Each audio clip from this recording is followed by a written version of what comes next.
All right, shalom, shalom. Shalom. First and foremost, we want to give all praises, honor, and glory to Yahweh, Bahashem, Yahweh Shai, Bahashem Rachak Wadash. Double honors to the apostles and of the great millstone. Peace and salutations to the elect. On the brother I Na from GMS Dallas. And I got the elder Yatazak here from GMS Dallas as well. All right. And today we're going to continue the lesson or the series of lessons that we're doing on the book of Second Esdras. Today we're on chapter 10. So we left off when you go to the end of chapter 9, starting at around, see what verse it was, verse 38. Okay, it's best to read, back chapter 9, verse 38, and then read it on down through the end of the chapter and continue it in chapter 10. Okay. Check out the previous lesson that we did on the second half of chapter 9. All right, we're going to continue here with this conversation between the woman and Ezra. All right, without further ado, unless you had any points of comment before we get started. Nah, we good. Let's rock. All right, cool. Second Ezra chapter 10 and verse 1. And again, this is the woman in the middle of the conversation, with Ezra and the woman, like she's basically continuing what she said. Matter of fact, let me read like the last verse here. All right, this is Second Ezra chapter 9 and verse 47. It says, so when he grew up and came to the time that he would have a wife, I made a feast. Okay. And again, this woman, all right, which is going to the angel is going to break it down later on in the chapter, but the woman represents Zion. Okay. And the son represents the temple. Okay. And so the temple was established in, Jerusalem, right? And when you continue on in verse 10 or chapter 10 and verse 1, okay, it was established for a time, right? So imagine the analogy of a son, being born and then, growing up, to a certain age to basically the time where he's ready to get married. Okay, as a young man, it's a certain period of time, which represents the amount of time that the first temple, we'll say, because it was rebuilt, but the first temple, endured in the city of Jerusalem, right, with the Ark of the Covenant and everything in there. So continuing on in verse 1, it says, and it so came to pass that when my son was entered into his wedding chamber, he fell down and died. Okay. Again, the temple, the death of the son represents the destruction of the first temple. Okay. And that was during the Babylonian Empire, which this Ezra was, he was alive during the Babylonian and Medo-Persian Empire, right? It says in verse 2, then we all overthrew the lights, and all my neighbors rose up to comfort me. So I took my rest unto the second day at night. Okay.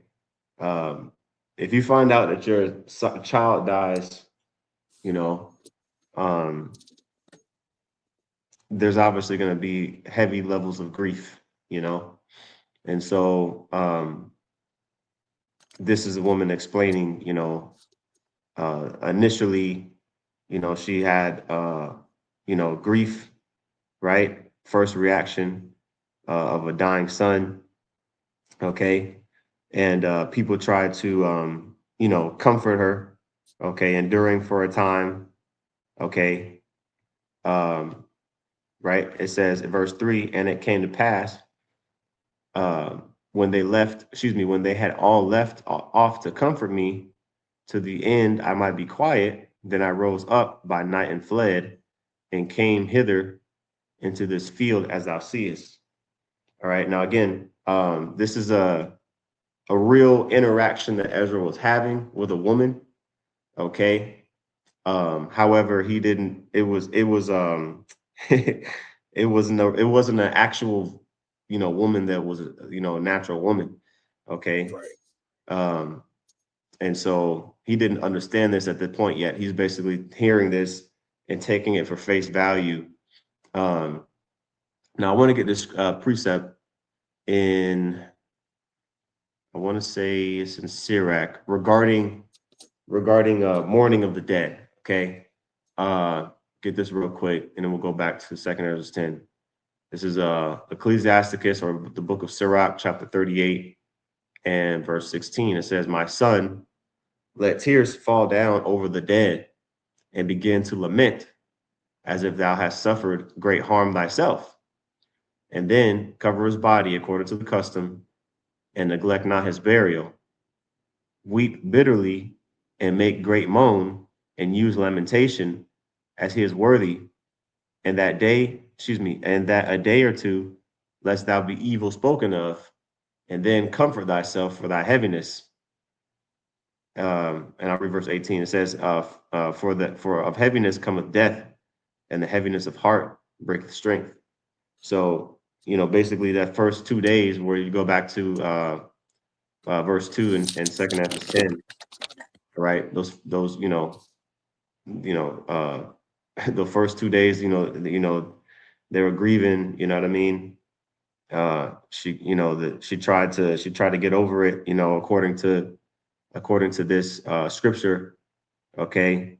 But you're not supposed to continue past a certain time, right? You're not supposed to continue uh to mourn forever and ever. People, they mourn the death of their family member for years and years and years. What the Yeah, I scripture say it's like says. what 7 days, I believe.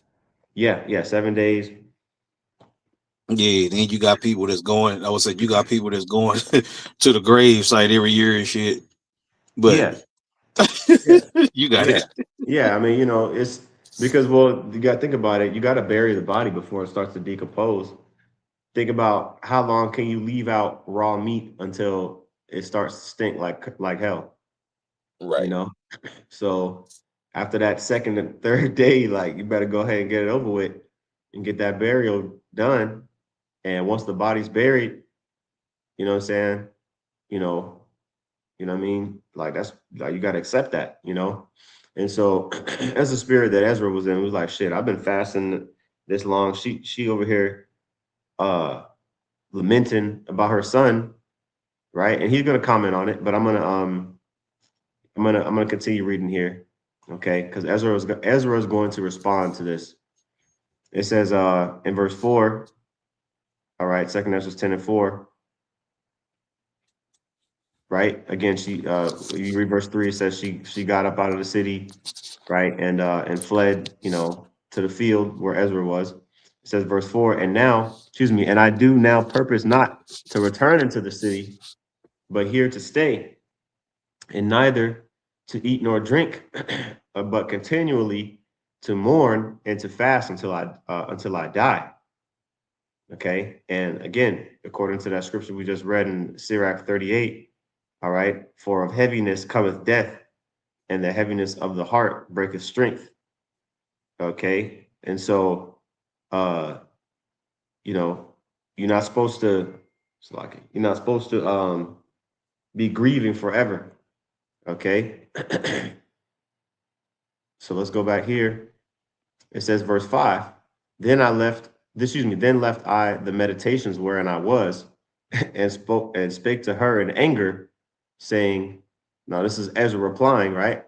Mm-hmm. Uh, Thou foolish woman above all other, seest thou not our mourning and what happeneth unto us? Right? He's talking about the affliction of Israel. Okay. It says, how that Zion, our mother, is full of all heaviness and much humbled, mourning very sore. And he said, and is spiritual. He says Zion, our mother, which this woman represented the mother of the mother. Well, the mother represented ultimately Zion, I should say, which is Jerusalem, the city, it's a combination of the people and the place, because the Ark of the Covenant and the first temple, which represented, the woman's son, okay, in this interaction, that was located in a physical place, okay, but it was located in that place specifically because that's where the people dwelt that worship the Lord. So it's a dual, it's a double meaning. So I want to get some scriptures, all right, because you hear people talk about, you know, like, Jake that's into the, African shit, you know what I mean? The motherland, Africa is the motherland, all that bullshit, right? But really, Jerusalem is, well, the scripture says, I'm gonna get it real quick. Um, in Galatians 4, okay, and 26. I did have a couple of scriptures lined up before we started. So Galatians 4 and Uh, 26, it says, but Jerusalem, which is above, is free, which is the mother of us all. Okay. And again, this I was this like, is can you pull that word for mother? yeah, kind of, yeah, that's what I wanted to get. I'm gonna go ahead and get it real quick. The mother, okay, that word there's G3384. It says ma- matare,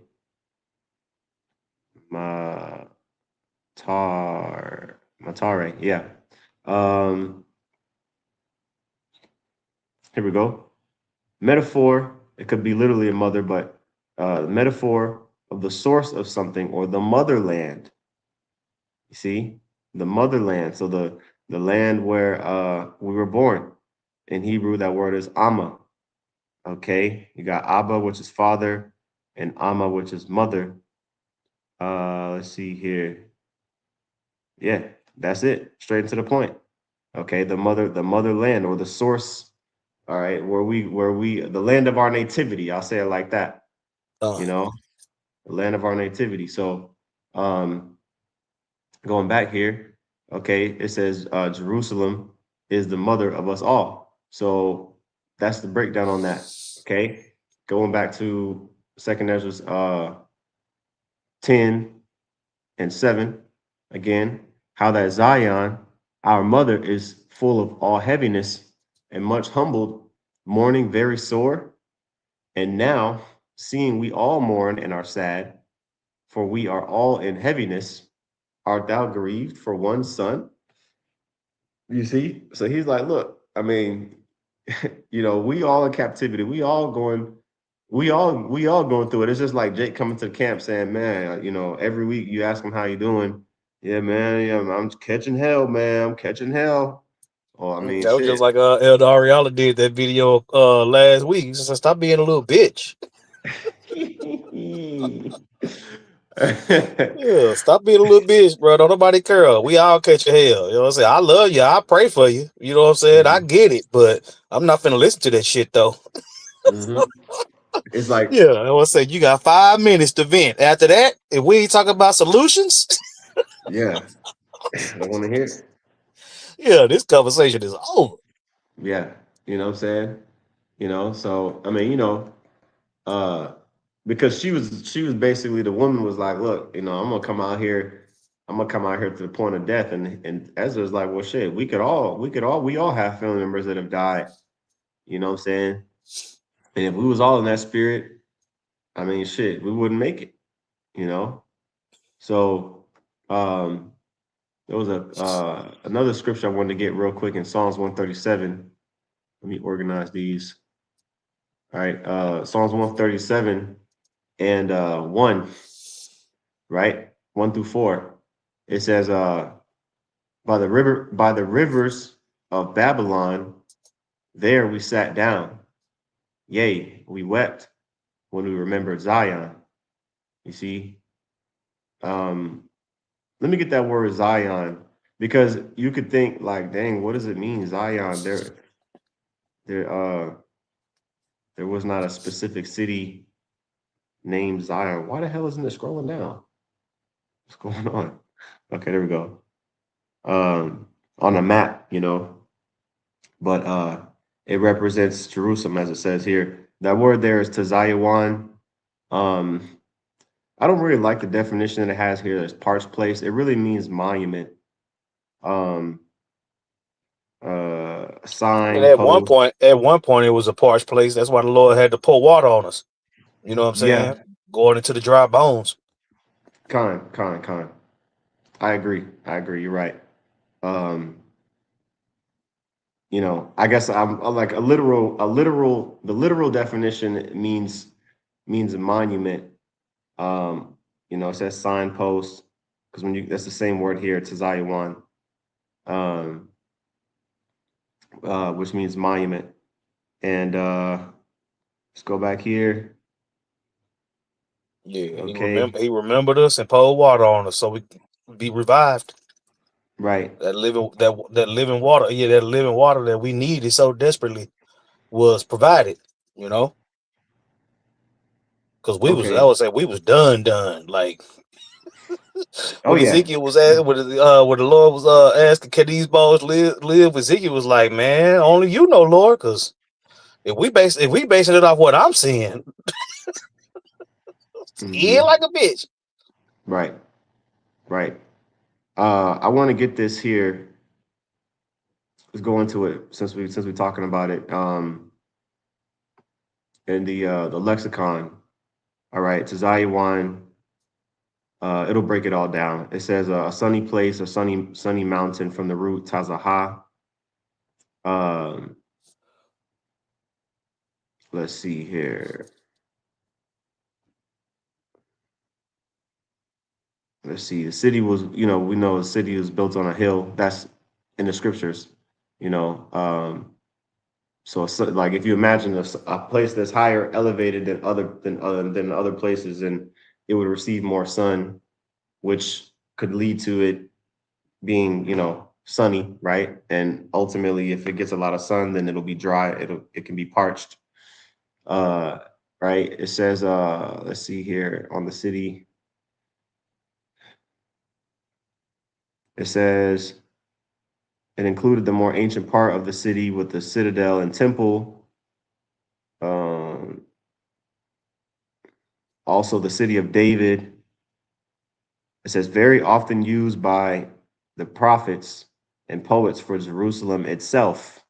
You see, so a lot of times when you see Zion, it's like a nickname. You know what I mean, for Jerusalem itself. Um, Another nickname would be the city of David, right? But Jerusalem really already had its name before David took it over, as we went into last when we covered the last chapter. Um, which Yahweh Shalom means the teaching of peace, by the way. That's what Jerusalem means. Let me see here. Right, that's pretty much it. Uh, so yeah, so I just wanted to get that. So we're going back here. All right, Psalms 131. Okay, and verse 2. Sorry, Psalms 137 and 2. All right, it says, we hanged our harps upon the willows in the midst thereof, for there they that carried us away captive required of us a song, and they that wasted us required of us mirth, saying, sing us one of the songs of Babylon. Dance, nigga, dance, sing and dance. Basically, um, that's what the Babylonians was like saying. Look, we want to hear the songs, but nobody wants to sing a happy song when you're in captivity. You see, and it says, "House," verse 4. How shall we sing the Lord's song in a strange land? You see, Man, which you know what I mean. Yeah, that's what we're doing. That's what we spiritually. That's what we're doing. We're singing that song, in the strange land. You know what I yeah, mean? I said we piping and they not dancing. Yeah, We giving you something to dance about. right. And to be like, well, to be straightforward, singing the song. They were literally they were wanting us to sing, the songs, the hymns that we had sung to the Lord, praising the Lord, while we were being carried away, while we were in Babylon, in the strange land. You're not going to be in a good mood, right? If somebody says be happy, but the temple is destroyed, you're being removed from your home, you're not going to be happy. Okay. And so you can't get into it. Um, and so, but yeah, even in these times, we're singing the new song of How about Shemel Shah, okay, because the Spirit of the Lord is on us.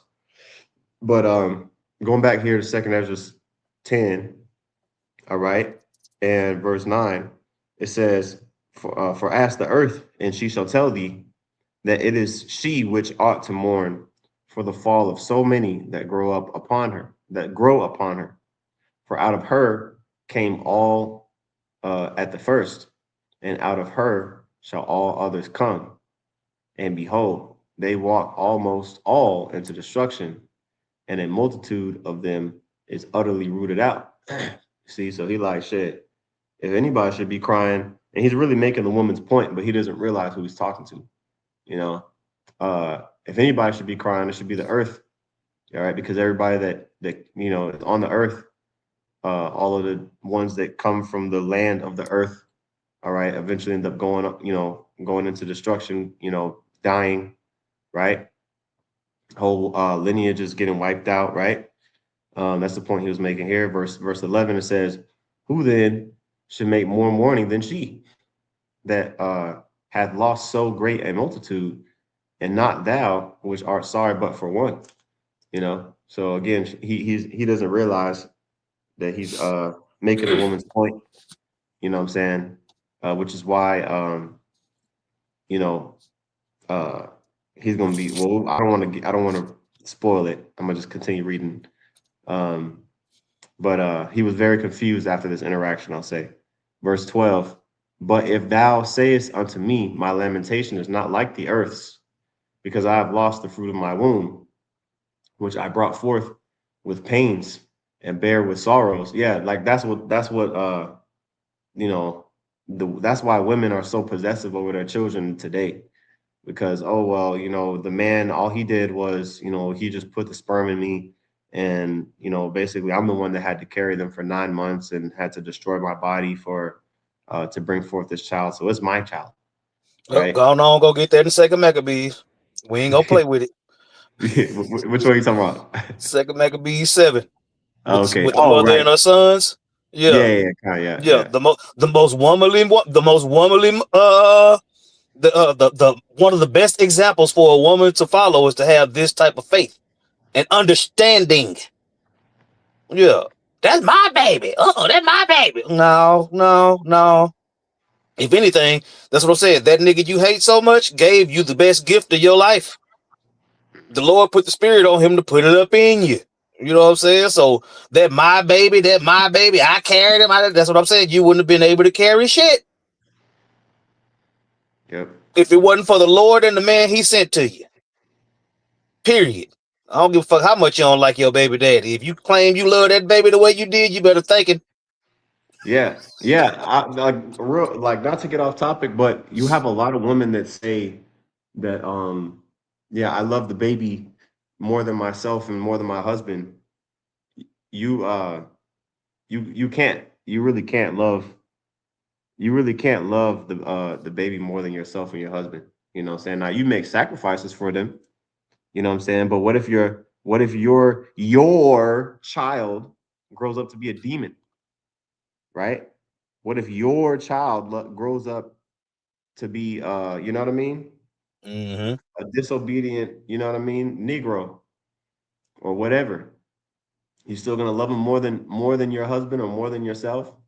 You see, so love should be, conditional. But that's I'll something say, that, even when you think about the women in the scriptures, when you think about Samuel's mother and the women that were bearing their praise to the Lord to have children, they knew that those children belonged to the Lord. right? Yeah, so that whole my that no. That's what I'm saying. Mm. A sincere woman knows that it wasn't her, it was the man, It was the Lord. You know what I'm saying? Go ahead and read that. Yeah. Yeah. I'll just start here at verse 20. All right. This is Second Maccabees 7 and verse 20. It says, "But the mother was marvelous above all and worthy of honorable memory. For when she saw her 7 sons slain within the space of one day, she bare it with good courage because of the hope that she had in Yahweh Bashem Yahushua." That's what I'm saying. It didn't mention nothing about their father in there. Mm-hmm. You know what I'm saying? But you could tell that that she followed her husband because she followed the Lord. You know what I'm saying? Whatever happened to the father, but at the end of the day, she understood. She had the mindset of a spiritual woman. You know what I'm Mm-hmm. saying? To the point to where it was described as manly courage. You know what I'm Mm-hmm. saying? Go ahead. Con. All right. It says, verse 21, "Yea, she exhorted every one of them in her own language, Hebrew. filled." Right. Exactly. Yeah. Hebrew. Yeah. I don't speak Hebrew, so I'm an English Israelite. Yeah. That shit's so stupid. Yeah, that's why I say you a American demon is what you You, are. Go ahead. you English muffin. A Con. Babylonian. Right. It I'm a says, Babylonian Israelite. Nigga, shut your yeah. ass up. Yeah. Yeah. Exactly. It says, "And stirring up her womanish thoughts with a manly stomach, she said unto them, I cannot tell how you came into my womb, for I neither gave you breath nor life, neither was it I that formed the members of every one of you." That's what I'm Man, saying. That's what I'm this a good saying. oh yeah. It takes she had the understanding, you know. But you know, I would say the women under the curses too. So go ahead. Yeah, damn. Shit. It says verse 23, but that's a heavy, bro. That's a heavy spirit. That's a Yeah, heavy spirit to be in. You know yeah. what I'm Especially saying? when you got women. I will say, especially when you got women that the high abort rate. You know what I'm Wow, yeah. saying? You got women. I would say you got women that'll take. You see how she said, "I don't know how you was formed in my womb and how all these things happened." Mm-hmm. But nowadays, these bitches will tell you, "Well, it's my baby and it's my body and it's my choice." Whoa, that's a whole different spirit right there. You know, you got it. Shit. Verse 23, it says, "But doubtless the creator of the world, who formed the generation of man and found out the beginning of all things, will also of his own mercy give you breath and life again, as ye now regard not your own selves for his law's sake." That's what I'm saying. She understood that the Lord was in control. She understood reincarnation. She understood that she wasn't on top. You know what I'm saying? She had that understanding. She had a man's understanding. Right. Con. You know what I'm saying? Because the scriptures tell you that the woman was deprived of wisdom. You Right. see? Being deprived of wisdom, that wisdom that she's been deprived of is what it takes to please the Heavenly Father. She was given that wisdom. You know? Yeah. The Lord Scriptures allowed talk her. about the elect lady. Con. That's right. That's right. You know? That's right, man. So I'll just go back here to Second Ezra. Me, I got that in Psalms. Jeremiah hasn't been got yet. All right, cool. Verse back in Second Ezra 10. All right, and verse 13. It says, "But the earth not so, for the multitude present in it, according to the course of the earth, is gone.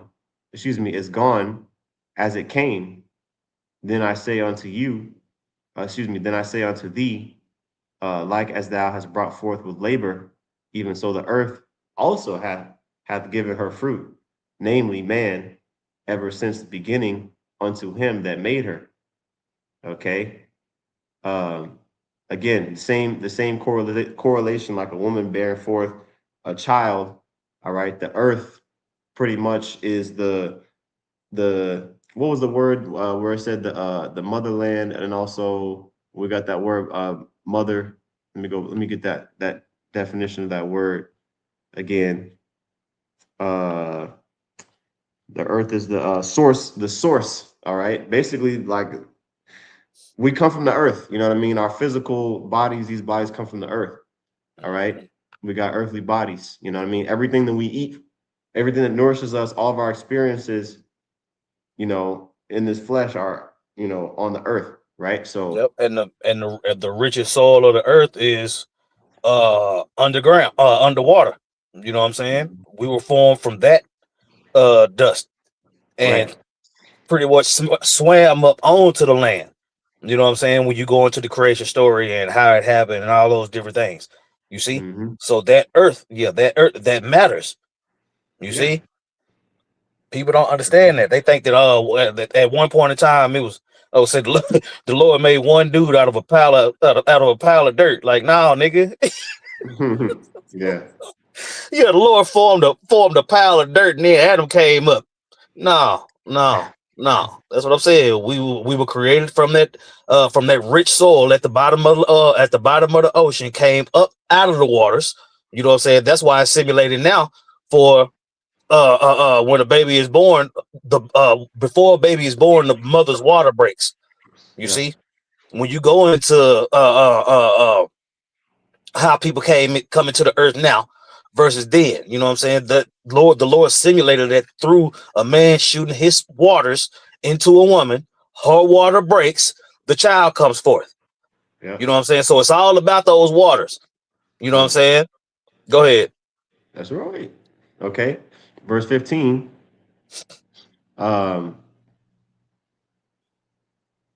all right. It says, verse 15, it says, now therefore keep thy sorrow to thyself and bear with a good courage that which hath befallen thee.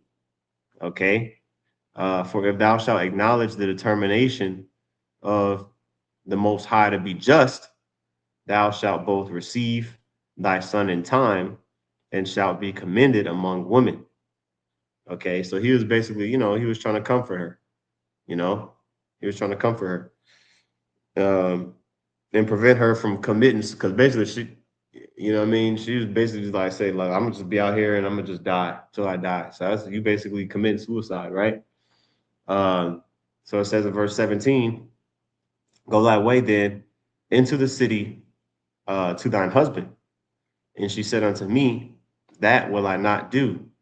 I will not go into the city, but here will I die.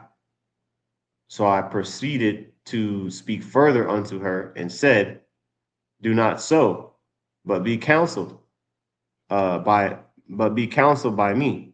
For how many are the adversities of Zion? All right. For how many are the adversities of Zion? Be comforted in regard of the sorrow of Jerusalem. All right. Meaning, like, you're not the only one going through it. You know what I mean? Like, you know what I mean? Like, you're not the only one going through it. You know what I mean? Like, there's solace, if that's the right word, in knowing that you're not the only one going through something, right? You know, like the sufferings that we go through, you know, we're not the only ones going through them. So it kind of helps us get through it, right? Um, it says, verse 21, for thou seest that our sanctuary is laid waste, our altar broken down, our temple destroyed. Oh, it reminds me of what chapter is that in Kings? Um, we're talking about the still small voice. I think it's in First Kings because Elijah was saying that. Okay, First Kings 19. Let me see here. He fled from. Okay, so I think it's in chapter 18 actually. Um, yeah, yeah. Jezebel had cut off the prophets of the Lord. You know what I mean, and the rest of them had to go and flee, right? And basically, let me see here. Let me scroll down a little bit more. Elijah's prayer. Okay, maybe it is 19. Let me see here. Where he says that everybody was slain. Okay, here we go. This is it right here. Here we go. All right, this is First Kings 9, excuse me, First Kings 19 and 10. It says, and he said, this is what Elijah's speaking.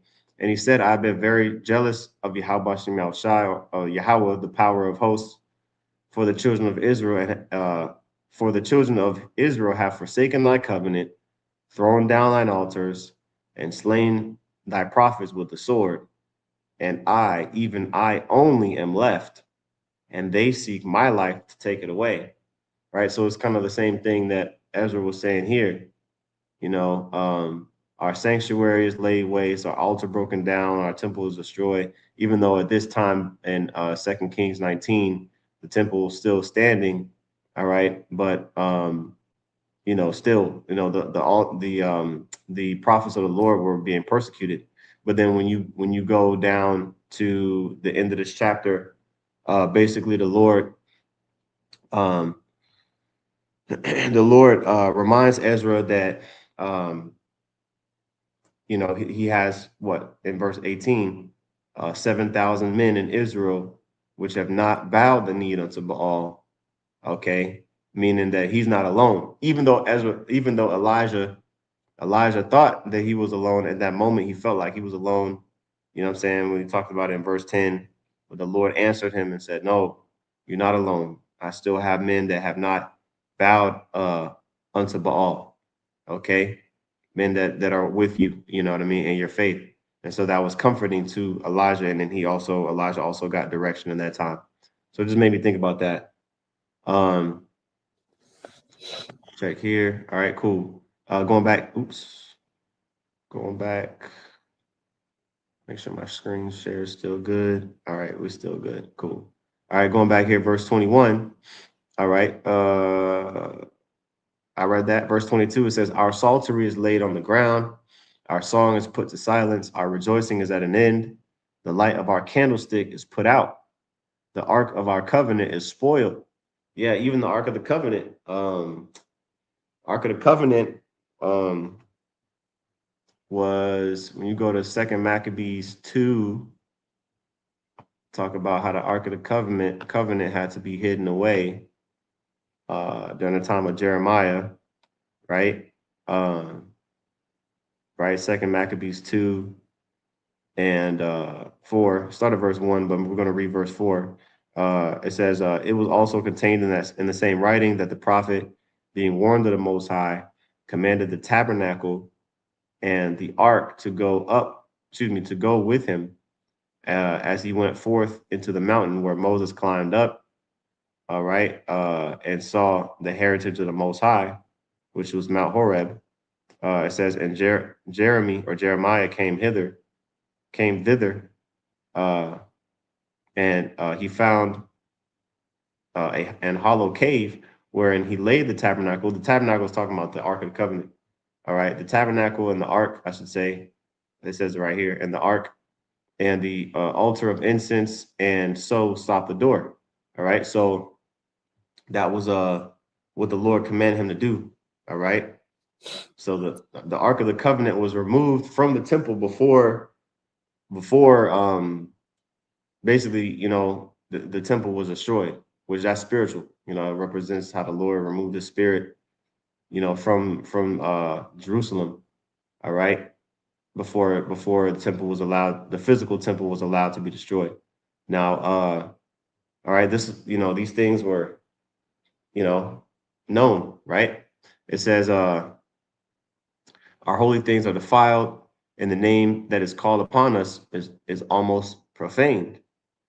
Our children are put to shame, our priests are burnt, our Levites are gone into captivity, our virgins are defiled, and our wives ravished. Our righteous men carried away, our little ones destroyed, our young men are brought in bondage, and our strong men are become weak.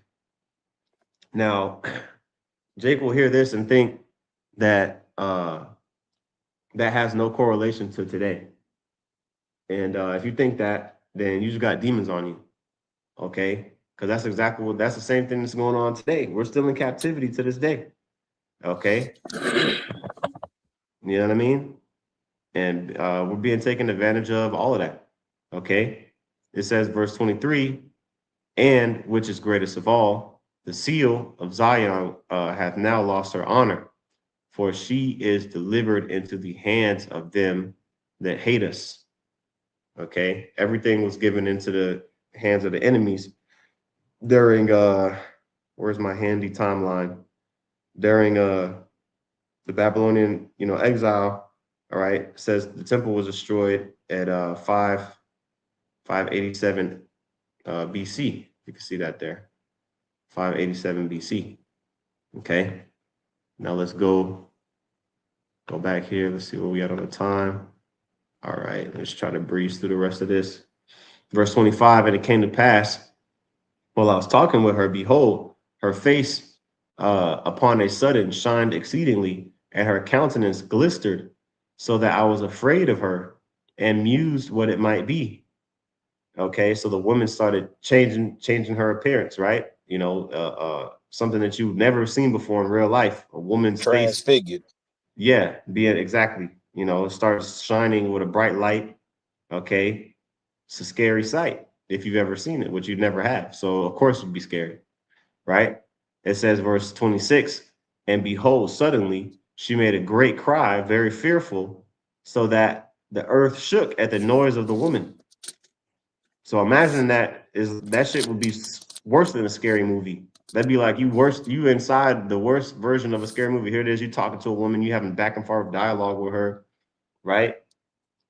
You already on a fast, you know what I mean, in the spirit, and then her face just starts shining bright as hell. All right, and she starts screaming and with a bright face. You know what I'm saying? A bright light shining out her face, and as she starts screaming, earthquake comes from the scream. That's like worse than a nightmare. You know what I'm saying? And you know what I mean? If anybody got caught off guard with that, you might just have a heart attack and die. You know. But it says, verse 27, and I looked, and behold, the woman appeared unto me no more. But there was a city builded, and a large place showed itself from the foundations. Then was I afraid, and cried with a loud voice, and said, where is Uriel the angel who came unto me at the first? For he hath caused me to fall into many trances, and mine end is turned unto corruption, and my prayer to rebuke. Right? So he saw the woman get turned into a city, okay? Or he saw the woman, disappear, and where the woman was, there was a city in a large place, right? So he's like, yo, what the hell's going on? Like, am I in reality? Am I dreaming? Like, what's going on? Right? He's calling out for the angel Uriel, like, Uriel, man, yo, this gotta be you, right? Because this shit ain't normal, right? And verse 29, it says, and as I was speaking these words, behold, he came unto me and looked upon me. And lo, I lay as one that had been dead, and mine understanding was taken from me. Yeah, because when you see a bunch of things or you experience something you don't understand, you go into a state of shock. Okay. Again, Ezra was also caught off guard, right? It says, and he took me by the right hand and comforted me, and set me upon my feet, and said unto me, what aileth thee? And why art thou so disquieted? And why is thine understanding troubled in the thoughts of thine heart?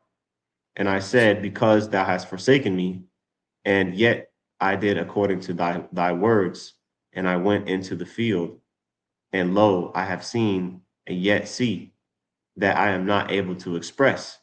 You see, he saw things and experienced things with that situation with that woman just now. He didn't even know how to articulate it in words. Verse 33, and he said unto me, stand up manfully, and I will advise thee. Then said I, speak on, my Lord, in me. Speak on, my Lord, in me. Only forsake me not, lest I die frustrate of my hope. Right? He's like, look, give me this understanding, because I don't got it. Right? Verse 35, for I have seen that I knew not, and hear that I do not know. Or is my sense deceived, or my soul in a dream? right? Sometimes we have dreams that feel real, or you're going through some shit, and when you're in a state of shock, you know, you can like, well, like, damn, is this real? You know what I mean? You wondering, you know, are you dreaming? Right? What's going on? Right? Sense of reality was distorted. It says, now therefore I beseech thee, that thou wilt show thy servant of this vision. He answered me then and said, hear me, and I shall inform thee and tell thee wherefore thou art afraid. For the highest will reveal many secret things unto thee. He hath seen, he hath seen that thy way is right, for thou sorrowest continually for thy people, and makest great lamentation for Zion, which we've seen multiple times, right? Ezra making lamentation, okay, for Israel, right? It says, this therefore is the meaning of the vision which thou lately sawest. Thou sawest a woman mourning, and thou beganest to comfort her. But now seest thou the likeness of the woman no more, but there appeared unto thee a city builded. Okay. And I have one of these precepts. I'm not going to go into it. Uh, I think it was this one here, Isaiah 60. You can, you can, really the whole chapter goes into Zion being glorified. That's ultimately the city being builded up. You know what I'm saying? Ultimately, it's going to be builded up, okay, and glorified when on the Lord's time, you know. But I had this precept, but I won't. This really the whole chapter really goes into it. But you can read verses 14, verses 15, you know, verses 16. All right, going back here, it says, let me organize this. All right, verse 43. It says, and whereas she told thee of the death of her son, this is the solution. This woman whom thou sawest is Zion, which we know Zion is a prophetic name for Jerusalem. Okay. And whereas she said unto thee, even she whom thou seest as a city builded, are the same thing. When you saw that city being built up, that's representative of that woman, which is Zion or Jerusalem. Whereas I say, she said unto thee that she had been 30 years barren. Those are the 30 years wherein there was no offering made in her. Okay, again, the time period between the ark, you know, entering into the city of Jerusalem, all right, up until the time where the actual physical temple, all right, was being built. That was a little bit over 30 years. Okay. Um, Solomon constructed it in the fourth year. He started construction in the fourth year of his rule. And we know that David ruled in Jerusalem specifically for 33 years. So it was like 35, 36, 37 years to be exact. But just the 30 years in general, which we went into last time, represents, you know, that period of time, all right, before the temple was built, okay, in Jerusalem. It says, verse 46, but after 30 years, Solomon builded the city and offered offerings, and then bare the barren a son, right? So that son is talking about the actual temple, okay? It says, and whereas she told thee that she nourished him with labor, nourished the temple, all right, ultimately is in a sense nourished the son, which is that nourishing is Israel dwelling in Jerusalem. All right. It says, well, that's what it says, right? That was the dwelling in Jerusalem. Okay. But whereas she said unto thee that my son coming into his marriage chamber happened to have a fail and died, this was the destruction that came to Jerusalem, right? Israel being removed, or the temple being destroyed, you know, Israelites being removed from the city, right? Verse 49, and behold, thou sawest her likeness, and because she mourned for her son, thou beganest to comfort her. And of these things which have chanced, these are to be opened unto thee. Okay, the things that happened, was explained in a a vision or a metaphor, right? Um, all right. It says, for now, verse 50, for now the Most High seeth that thou art grieved unfeignedly, and sufferest from thy whole heart for her, so that he hath showed thee the brightness of her glory and the comeliness of her beauty. So much so to where Ezra wasn't really even moved. He wasn't even moved at the grief that the woman was going through. Because you see somebody going through grief, you have compassion on them, you try to comfort them. You're like, look, ma'am, we all going through it. You know what I mean? Which is symbolic of like how much he truly was grieving for um the state that the Israelites were in at that time. So the Lord showed him the beauty of the built up city again. Okay. It says verse 51, and therefore I bade thee remain in the field where no house was builded, for I knew that the highest would show this unto thee. Yeah, he wanted Ezra to be in an area, wide open area, so he could see the foundations of the city, everything, right? That whole city with no distractions. Okay, after that vision, after that interaction with the woman. Verse 53, therefore I commanded thee to go into the field where no foundation of any building was. For in the place wherein the highest beginneth to show his city, there can no man's building be able to stand. And that lets you know that the Lord is going to destroy uh, really all of the cities that are all that's in the state of, well, I don't want to flag the video, but y'all know what I mean. The whole There's going to be a demolition, man. It's going to be a complete reconstruction, all right, of everything over there in that landmass, that all the buildings that Esau, Amalek specifically got built up. Okay, the tiny caps. All right, all that shit's gonna get uprooted. All right, and the Lord is gonna actually, allow us to get everything built up from scratch over there. All right. It says, verse 55, and therefore fear not, let not thine heart be affrighted, but go thy way in and see the beauty and greatness of the building, as much as thine eyes be able to see. Right. So he basically invited Ezra to go through, what I'm saying, the city and see like what was in store, what I'm saying, for Israel, you know what I mean, in the form of that building that he saw, that city that he saw built up. All right. Last couple verses. It says, and then shalt thou hear as much as thine ears may comprehend, for thou art blessed above many other, and art called with the highest, and so are but few. Okay, so this is very what they say, esoteric knowledge, within the confinements of a small circle of individuals. All right. The Lord was, the angel of the Lord was letting them know. Okay. He's blessed above many other individuals. That's why he was being seen. That's why he's seeing what he was seeing. All right. Verse 58, it says, but tomorrow at night thou shalt remain here, and so shall the highest show thee visions of the high things, which the Most High will do unto them that dwell upon the earth in the last days. In the So I, last days. yep. You see? Visions in the Mm-hmm. last days. That's one thing about it. When the Lord sends you a vision, can't nobody tell you didn't see that vision. Right. You know what I'm saying? Like, you got people that'll come up and say, well, the Lord told me this and the Lord told me that. Nah, based on the scriptures, the Lord ain't tell you nothing. You know what I'm saying? He's working through Yahweh and the angels. You see?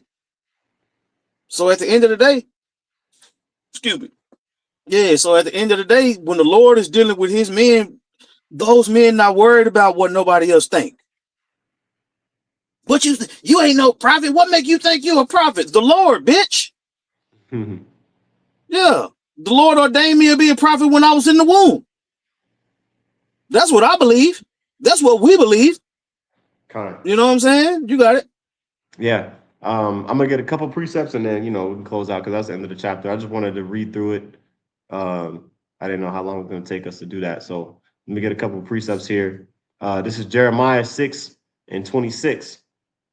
All right. It says, O daughter of my people, gird thee with sackcloth and wallow thyself in ashes.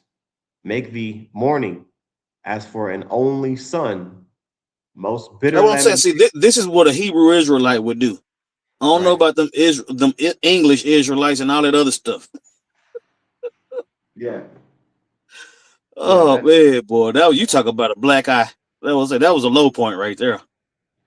Well, the Old Testament was written in Hebrew. That was the language of that's the language of our forefathers. That's the language that Yahweh Shai spoke. Why wouldn't you want to be called a Hebrew Israelite? You That's know what I'm what I saying. mean? What about the book of Hebrews? What you gonna do with that? Are you gonna discard that because you don't speak Hebrew, even though it's written in English? Yeah, Like, man, we ain't finna play with y'all. childish. Anyway, uh, which they're just saying that out of spite. There's nothing wrong with saying you're an Israelite, but to Mm-mm. intentionally say I'm just an Israelite, I'm not a Hebrew Israelite. They're saying that out of spite, you know, because we call Yeah, they ourselves say they. Hebrew. That's what I'm saying. The things they say let you know that the Lord ain't dealing with them, and they don't want the Lord to deal with them.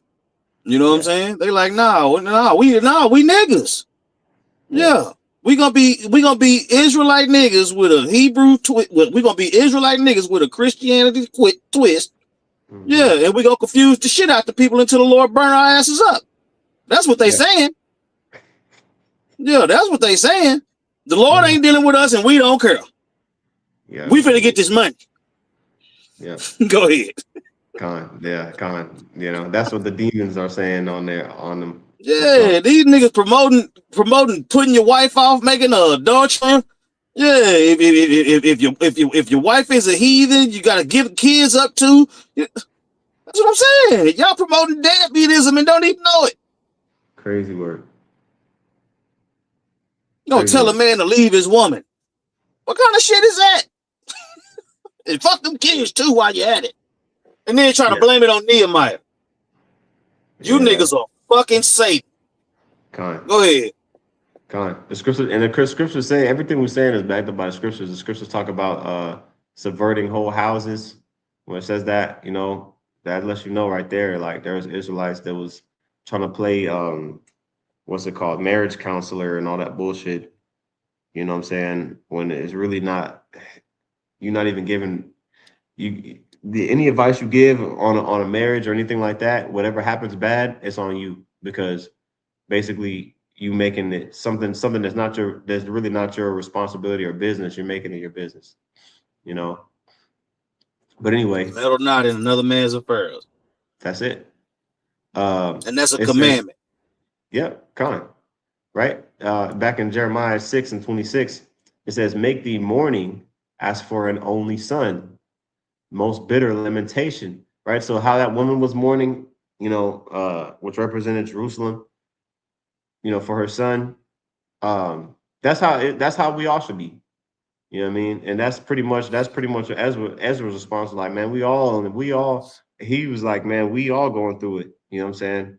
But you look at Israel today, right? So-called Negroes, Latinos, and Native Americans, they don't have that same mourning. Like we brought it out in last night at the Tuesday camp and was that Amos 6? They're not grieved for the affliction of Jacob, you Mm-hmm. know, like basically like you see all the shit that we're going through, but just because you got hot water and you got AC and your check engine light not on, right? Or maybe it is, but at least you have a car, right? Like it's like, well, I'm straight. I'm content, I'll say, right? You're not grieved with all the wickedness that's going on in the earth. And even your state as a slave, you're content with it, with that, you know? It shouldn't be like that. It says, "For the spoiler shall suddenly come upon us." Okay, um, and I'll read verses 27 and 28. It says, "I have set thee for a tower and a fortress among my people, that thou mayest know and try their way." All right, that's what the prophets are for, right? It says, "They are all grievous revolters, walking with slanders. They are brass and iron. They are all corrupters." Okay. Again, you know, you tell a nigga, you tell Jake, you tell our people, you know, you tell even your own family, You know, you try to tell them about the scriptures. You try to tell your woman, you know, hey, no pork, no blah blah blah. They gonna make their forehead. They gonna make their foreheads hard. All right. That's why to the point where you don't even want to. You don't. We don't talk to our family about the truth because we don't want them to say something that's gonna condemn them even more.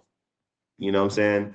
Like just leave it alone because you're not gonna have. If you try to get on your family, all right, you're not gonna have. They're not gonna deal with you.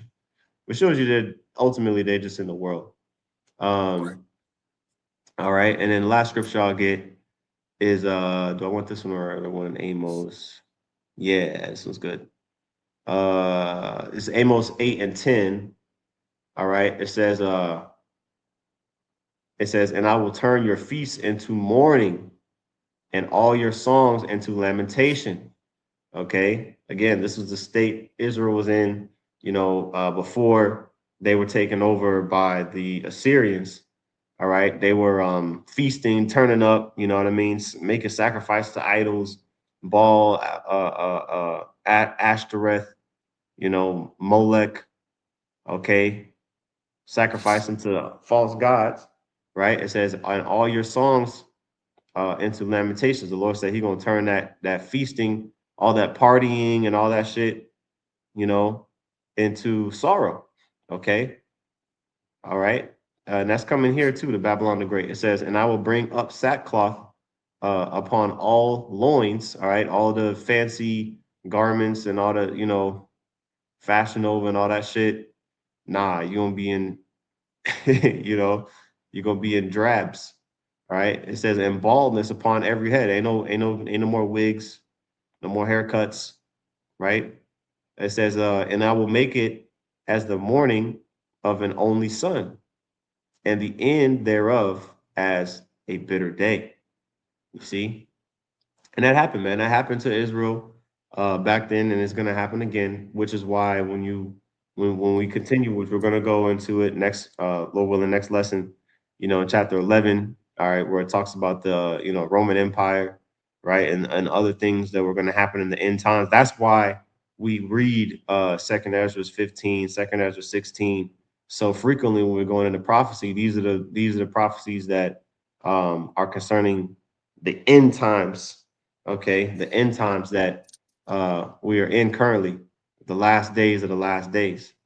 Okay, as it says in verse 59, and I'll close it out on this again, Second Ezra 10 and 59. And so shall the highest show thee visions of the high things, which the Most High will do unto them that dwell upon the earth in the last days. Okay, so you got to understand we are in the last days. If you don't understand that, you definitely don't stand a chance. Okay.